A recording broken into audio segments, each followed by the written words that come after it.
Hey, what's up? Daniel West here from danielwest.co.za, and welcome to another exciting tutorial where we will create some rain. Yes, you've heard it right. If you shot something on location or in studio and you want that rainy dramatic feel, do not worry, Photoshop can do it. No, I'm serious. Photoshop can create some rain, and that is exactly what we'll be doing. So, here is our photograph that we've done already. And as you can see, it's nice and dramatic. There's a little bit of rain falling from the side, and it is beautiful. Remember, with great power comes great responsibility. So, hopefully this will help you create that moody feel that you really would like for your own photograph. So here, without further ado, let's get started. Alright, so I'm just going to switch off my rainy effect. So we've got a photograph, it's been shot in studio. This is actually for a client. I'm not going to show you guys how to create the background, that's in another tutorial. But what I'm going to do is just show you guys how to create the rain. So, the first thing that I would do is create a new layer, Command Shift and N. Just call this rain. Nice and easy, and just say, okay, we leave it on the color on none. You can actually create it on gray. But I'm just going to show you the steps as we take if you do not go through here. So with the none selected, we just go down to mode, we keep it on normal, and opacity also 100%. Say OK. Now, inside of here, on our foreground, we are going to create a 50% gray. So you want everything to be 0, 0, 0, 0, and the K to be 50%. Or you can actually copy this 929496. Alright, and we say OK. So what we're going to do is we're going to use the fill, the paint bucket, and we're just going to click on it with opacity of 100. Oops, and we've got a completely 50% gray like layer. So once we've got that, we're going to go to filter, noise. We're going to add some noise. And now the fun part over here is usually it starts around like 0% or whatever. You can choose any one of uniform or Gaussian. I like to use Gaussian. It gives a little bit more of a a natural feel in terms of it catches the noise a little bit more. If you go with uniform, it's obviously much more uniformed.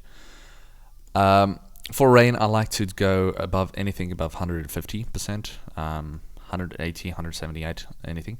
We will select monochrome, because we wanted to have black and white, that way we can have it on screen a little bit further down. Alright, so monochromatic selected, and we say OK. Great, so there we've got our rain. Yes, you can see it. It's rain, right? Yeah?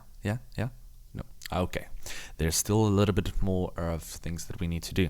So, without further ado, let's go to filter. We go to blur, and we go to motion blur. Yes, alright. Now here you can select your angle. We can go 45. If it's really strong wind, we go 90, like just coming down is normal. 0% is sideways, obviously, and so on. So what we want to do is we go to about anything 55, even give a nice angle. That way our rain is coming from the from the right to the left. Otherwise, if you wanted to go left to right, you just go minus 45 or 54 or whatever you like to have your value. I like 72 actually. Alright, so let's just go to 65. We go down to 72. There we go. Alright, now the distance.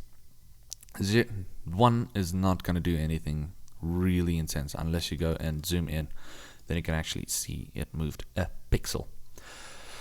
But that is not what we want to do. We want to make it nice and long. There we go. So we go about 144. That would be fine. Say OK, and there we've got our rainy effect. So we're gonna put the mode with our layer selected. We're gonna put our mode to screen. Yes, it's starting to look like something. Still a long way to go. Alright, then in our adjustments layer, we're gonna go to curves. You can even go down over here and select curves. Oops. Great. Now, with Alt selected, you go in between the two layers, and this little pop-up thingy will come up, and you just click it. That way we parent this, that it only affects the layer. And that is exactly what we want. So now the trick is over here to make it a little bit more realistic is to click on it, create two points for you. All right, and the bottom one, you are actually going to take it down till you don't see much white anymore. The further you take it down, the less rain you're going to have. The more you take it up, the more rain you're going to have. So you got to play around with it. Now the white one, why I've made it there is I'm just going to create it, just going to push a little bit more that I can see more white coming through. All right, so just slightly down. There we go. Great, that's looking good. All right, now the effect you can't really see as much, and you've got these weird white lines going on at the bottom. Not to worry, that is actually the blur that creates that. So how we get around it is you select your rain layer, Command T for transform, hold down Alt Shift, and just drag it slightly up that it, that it gets out of the way. I like to make it nice and big so that the raindrops are nice and close. Double click to say OK, or you can even just checkbox it. And there we go. We've got our first layer of rain going nicely. Great. So just double clicking on the curves and then we can just slightly tweak that. Great. Now the next thing that I'm going to do is I'm going to select with holding down Shift, select both the rain and the curves, and I'm going to go Command and J to duplicate it. This way you can actually see it actually becomes more prominent. I kind of like that. So the next thing that I'm going to do is I'm going to go Command J again, but this time with this one I'm going to go Command T to transform it, and I'm going to go and create smaller particles with Alt Shift down. There we go. Right around there. But now there is way too much noise going on, way too much like rainy effect that is happening over here. So what I'm going to do is I'm just going to take my curves and put it down slightly. More up, more white, more down. More. Yeah. So I'm just going to play around with that slightly, and also with this one. It doesn't become so prominent. Great. That's looking good. Alright. Select all of your layers just to keep it nice and neat. All your rainy layers, and Command G to group them and call it rain. There we go. And that's it. So there you have it. That is our rainy effect that's happening. You can actually, if you want to go even more detail, you can create some splashes and stuffies like that using stock footage, or even just go painting in on another layer with your brush tool.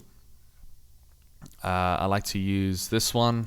Any one of these would be nice. It's a little bit of a scatter. Make it nice and biggish. And just click, click, click, click. Dush, dush. It works nice with the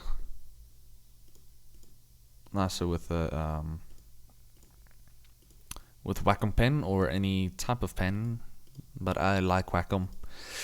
I like Wacom, yes. Wacom pens are nice and it works very, very cool. Right, so just create that, slightly down with the opacity and create a new layer, slightly more out and a bigger splashy feeling, and just click away. Once again, remember, you gotta keep reality in check, like just keep an eye on what seems real, what doesn't seem real, okay? Like for instance, whatever is happening down there is not real. It doesn't feel real. So just go back and do. There we go.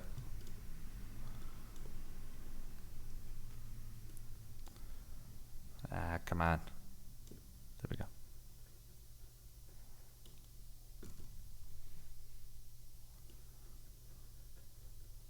There we go. Opacity down and shot. So now you have those splashes going on Well, there you have it. The rainy effect using Photoshop and nothing but what the filters inside of Photoshop. Yes. If you like the video, please subscribe, and I hope to see you guys next time. Bye.